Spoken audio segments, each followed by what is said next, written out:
নমস্কার বন্ধুরা, ভদ্রসহ study centre চ্যানেলে তোমাদের স্বাগতম। তোমাদের জন্য দারুণ একটি সুখবর। আবার নতুন নিয়োগ বিজ্ঞপ্তি প্রকাশিত করা হয়েছে ইন্ডিয়া পোস্টের তরফ থেকে, যেখানে তোমাদের government of India ministry of communication department of পোস্টের তরফ থেকে যে বিজ্ঞপ্তি তোমাদের জারি হয়েছে, যেখানে যোগ্যতা হচ্ছে 10th পাস। তুমি যদি মাধ্যমিক পাস করে থাকো তাহলে তুমি আবেদন করতে পারবে, এবং এখানে তোমরা যে কোনো রাজ্য থেকে তোমরা আবেদন করতে পারো, যে কোনো জেলা থেকে তোমরা আবেদন করতে পারো। অর্থাৎ এই যে নিয়োগটি, এটি হলো অল স্টেট, অল ডিস্ট্রিক্টের প্রত্যেক প্রার্থীরাই আবেদন করতে পারে। তো চলো ভিডিওটা শুরু করছি, প্রত্যেকটি তথ্য তোমাদের কাছে তুলে ধরছি। আর এরকমই গুরুত্বপূর্ণ আপডেট সবার আগে পাওয়ার জন্য অবশ্যই চ্যানেলটাকে সাবস্ক্রাইব করে রাখবে এবং বেল আইকনটাকে অল করে রাখবে, এবং ভিডিওটাতে অবশ্যই একটা লাইক করে দেবে। তো চলো ভিডিওটা শুরু করলাম। তো চলো পিডিএফটা ওপেন করে নিচ্ছি। তো বন্ধুরা, আমি পিডিএফটা ওপেন করে নিয়েছি। তোমরা এখানে দেখতেই পাচ্ছ ইনস্ট্রাকশন টু ক্যান্ডিডেটস। দেখো, তোমাদের আবেদন করতে গেলে আবেদন তোমাদের যেটা নেওয়া হচ্ছে সেটা হচ্ছে অফলাইন, ম্যানুয়ালি আবেদন নেওয়া হচ্ছে। একটি অ্যাপ্লিকেশন ফর্ম আছে, সেই ফর্মটা তোমাকে ফিল আপ করতে হবে। ফিল আপ করার আগে কিছু তোমাদের কন্ডিশন কিন্তু এখানে অ্যাপ্লাই করতে হবে, না হলে তোমাদের এই আবেদনকে রিজেক্ট করে দেওয়া হবে। সব থেকে বড় কথা, কোনো রকম আবেদন মূল্য লাগছে না, ঠিক আছে? তার জন্য এগুলো তো তোমাকে মানতেই হবে। কি বলা হচ্ছে, যে candidate duly field either English or Hindi. দেখো, তোমরা যে অ্যাপ্লিকেশন ফর্মটা ফিল আপ করবে, নয় ইংলিশে ফিল আপ করবে, না হলে হিন্দিতে ফিল আপ করবে, যে কোনো একটি ল্যাঙ্গুয়েজে তোমরা ফিল আপ করবে। তারপরে একটি পাসপোর্ট সাইজের ছবি তোমাদের লাগছে, যেটা তোমাদের অ্যাপ্লিকেশন ফর্মেতে লাগিয়ে দিতে হবে। কিভাবে ফর্মটা ফিল আপ করবে আমি সেটাও তোমাদের দেখাবো, একদম স্টেপ বাই স্টেপ প্রত্যেকটি তথ্য থাকবে। বলছে the application will be scrutinized, eligibility criteria, eligible যে অ্যাপ্লিকেন্ট আছে কল্ড ট্রেড টেস্ট। দেখো, এখানে তোমাদের কি হবে, তোমাদের ডকুমেন্ট ভেরিফিকেশন হবে, কিন্তু ডকুমেন্ট ভেরিফিকেশনের আগে কি হবে, একটা ফর্ম স্ক্রুটিনি করা হবে। অর্থাৎ যারা যোগ্য প্রার্থী তাদেরকে ডাকা হবে ডিভির জন্য। অর্থাৎ এখান থেকে পরিষ্কার যে তোমাদের কোনো রকম রিটিন এক্সাম কিন্তু এখানে হচ্ছে না। ওকে, তোমরা কিভাবে আবেদন পাঠাতে পারো, নয় স্পিড পোস্টে পাঠাবে, না রেজিস্টার্ড পোস্টেও তোমরা পাঠাতে পারো, ঠিক আছে? এখানে বলা হচ্ছে যে অ্যাপ্লিকেশন লায়েবল রিজেকশন। দেখো কি কি কারণে এই ফর্ম তোমাদের রিজেক্ট হতে পারে, এটাও কিন্তু এখানে ক্লিয়ার করা আছে। যদি তুমি কোরিয়ার মাধ্যমে পাঠাও বা অন্য কোনো মাধ্যমে যদি পাঠাও, তাহলে সেটা কিন্তু রিজেক্ট হয়ে যাবে। আনসাইন অ্যাপ্লিকেশন, অর্থাৎ অ্যাপ্লিকেশন ফর্মটা তো তুমি পাঠিয়েছো কিন্তু সই করোনি, তাহলে রিজেক্ট হয়ে যাবে। সেলফ অ্যাটেস্টেড ডকুমেন্ট যদি না দাও, তাহলে তুমি এই ফর্ম তোমাদের রিজেক্ট করে দেওয়া হবে। এছাড়া তোমাদের যদি কমিউনিটি সার্টিফিকেট সেটা যদি না দাও, তাহলে রিজেক্ট হয়ে যাবে। এই সবগুলো কিন্তু তোমাদের এখানে ক্লিয়ার করা আছে। এছাড়া দেখো, যারা আন্ডার এজ, তো আন্ডার এজ মানে যদি তোমার বয়স, যে বয়সটা এখানে চাওয়া হয়েছে সেই বয়সের যদি কম তোমার বয়স হয়ে থাকে, বা যে বয়সটা তোমাদের আপার এজ লিমিট চাওয়া হয়েছে সেখানে তার থেকে যদি তোমার বয়স যদি বেশি হয়ে থাকে, তাহলে কিন্তু সেখানে রিজেক্ট করে দেওয়া হবে। তারপরে দেখো, অ্যাপ্লিকেশন উইদাউট ইনফরমেশন অ্যাটাচমেন্ট বা কমিউনিটি, তোমাদের যা যা চাওয়া হয়েছে নোটিফিকেশানে, সেগুলো যদি উপযুক্তভাবে তুমি যদি সঙ্গে অ্যাটাচ না করো, তাহলেও কিন্তু তোমাদের এই ফর্ম বাতিল করে দিতে পারে, ঠিক আছে? এবার দেখো, তোমাদের 13 নম্বর পয়েন্টে কি যেটা বলা হচ্ছে সেটা হচ্ছে লাস্ট ডেট রিসিপ্ট অ্যাপ্লিকেশন। অর্থাৎ এই যে অ্যাপ্লিকেশন ফর্মটা তোমাদের ফিল আপ করতে হবে, প্রয়োজনীয় ডকুমেন্ট সেগুলোকে অ্যাটাচ করে, নয় তুমি স্পিড পোস্ট অথবা রেজিস্টার্ড পোস্টের মধ্যে মাধ্যমে তোমাকে পাঠাতে হবে। কত তারিখের মধ্যে? 15ই এপ্রিল 2025 বিকেল 5টার মধ্যে তোমাকে পাঠাতে হবে, ঠিক আছে? এবার যদি তোমার উইদাউট কমপ্লিট ইনফরমেশন ছাড়া বা কোনো কপি যেগুলো অ্যাটাচ করতে বলা হয়েছে সেগুলো ছাড়া যদি তুমি আবেদনপত্র পাঠাও, রিজেক্ট করে দেওয়া হবে। তো এগুলো কিন্তু অবশ্যই তোমাকে খেয়াল রাখতে হবে। তো দেখতে পাচ্ছ কলকাতা অফিস, এই ঠিকানায় কিন্তু তোমাকে পাঠাতে হবে। এবার দেখো যে তোমাদের অ্যাপ্লিকেশন ফর্মটা তোমরা কিভাবে ফিল আপ করবে। অ্যাপ্লিকেশন ফর্ম ফিল আপ করার জন্য প্রথমে একটি পাসপোর্ট সাইজের ছবি এখানে লাগিয়ে দেবে। তারপরে তোমার নাম, সম্পূর্ণ ফুল নেম কিন্তু এখানে তোমাদের এখানে লিখতে হবে। তারপরে হচ্ছে ফার্দার নেম দেবে, permanent address up to pincode পর্যন্ত পার্মানেন্ট অ্যাড্রেস কিন্তু এখানে লিখে দেবে। তারপরে করেসপন্ডেন্স অ্যাড্রেস উইথ পিনকোড।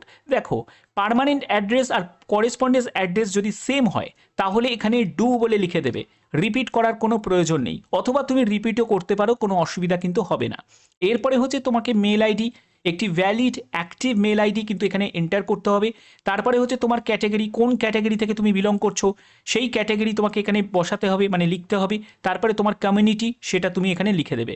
তারপরে হচ্ছে date of birth, date of birth in figures and ওয়ার্ডসে তোমাকে ডেট অফ বার্থ কিন্তু মেনশন করতে হবে।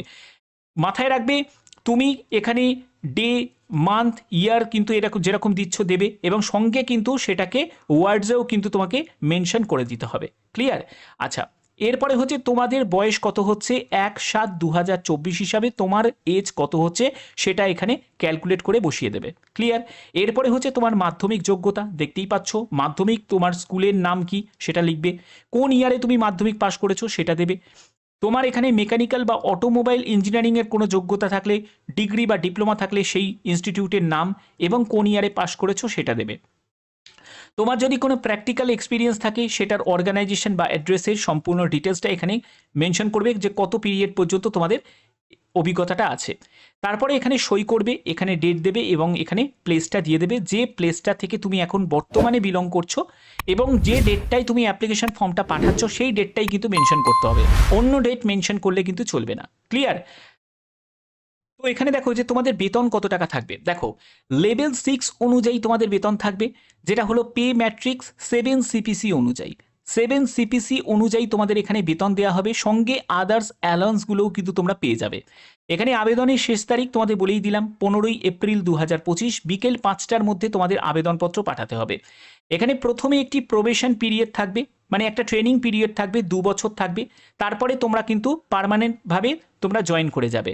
এখানে তোমাদের এডুকেশন কোয়ালিফিকেশন, এজ লিমিট কি প্রয়োজন। দেখো তোমাদের এখানে এজ যেটা প্রয়োজন, এজ হচ্ছে 22 থেকে 30 বছরের মধ্যে তোমার বয়স হতে হবে। 1 জুলাই হিসাবে তোমাদের এজ ক্যালকুলেট করতে হবে। এবং দেখো তুমি যদি একজন সেন্ট্রাল গভর্নমেন্ট সার্ভেন্ট হয়ে থাকো তাহলে তোমার 40 বছর পর্যন্ত তোমার আপার এজ লিমিট থাকবে। 1 জুলাই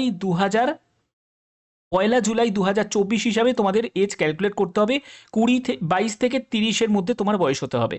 এডুকেশন কোয়ালিফিকেশন যেটি প্রয়োজন, দেখো এডুকেশন কোয়ালিফিকেশন হচ্ছে তোমাদের এখানে যেটা বলা হচ্ছে সেটা হচ্ছে ডিগ্রি বা ডিপ্লোমা, যদি মেকানিক্যাল অটোমোবাইল ইঞ্জিনিয়ারিং নিয়ে যদি করা থাকে এবং তোমার যদি 2 বছরে কোনো অটোমোবাইলে তোমাদের যদি ওয়ার্কশপে কাজ করার যদি এক্সপিরিয়েন্স থাকে আবেদন করতে পারো। অথবা এখানে তোমার যদি মাধ্যমিক তুমি যদি পাশ করে থাকো এবং সঙ্গে যদি তোমার 5 বছরের কোনো ফ্যাক্টরিতে বা ওয়ার্কশপে কোনো কাজ করার অভিজ্ঞতা থাকে তাহলেও তুমি আবেদন করতে পারবে। ক্লিয়ার? তো এখানে তোমাদের এই যে নিয়োগটি করা হচ্ছে সেটা government of India department of post mail motor সার্ভিসের তরফ থেকে, যেখানে তোমরা দেখতে পাচ্ছ যে সিনিয়র ম্যানেজার, এই যে mail motor service Kolkata, Beleghata road, Kolkata 7,15,000, এই যে ঠিকানাটা তোমরা দেখতে পাচ্ছ এই ঠিকানাটাকে নোট ডাউন করে নাও। এই ঠিকানায় কিন্তু তোমাদের পাঠাতে হবে। এখানে তোমাদের ভারতীয় নাগরিক প্রত্যেকে কিন্তু আবেদনপত্র পাঠাতে পারে। এখানে তোমাদের শূন্যপদ একটিই আছে এবং টেকনিক্যাল সুপারভাইজার পোস্টে তোমাদের নিয়োগ করা হচ্ছে। দেখো ওড়িশা সার্কেল, এখানে কিন্তু তোমাদের সার্কেল হচ্ছে ওড়িশা সার্কেল, কিন্তু ভারতীয় নাগরিক প্রত্যেকে আবেদন করতে পারো। যে কোনো তোমরা রাজ্য থেকে আবেদন করতে পারো, যে কোনো জেলা থেকে তোমরা আবেদন করতে পারো। যদি আবেদন করতে চাও আবেদন কিন্তু করতেই পারবে।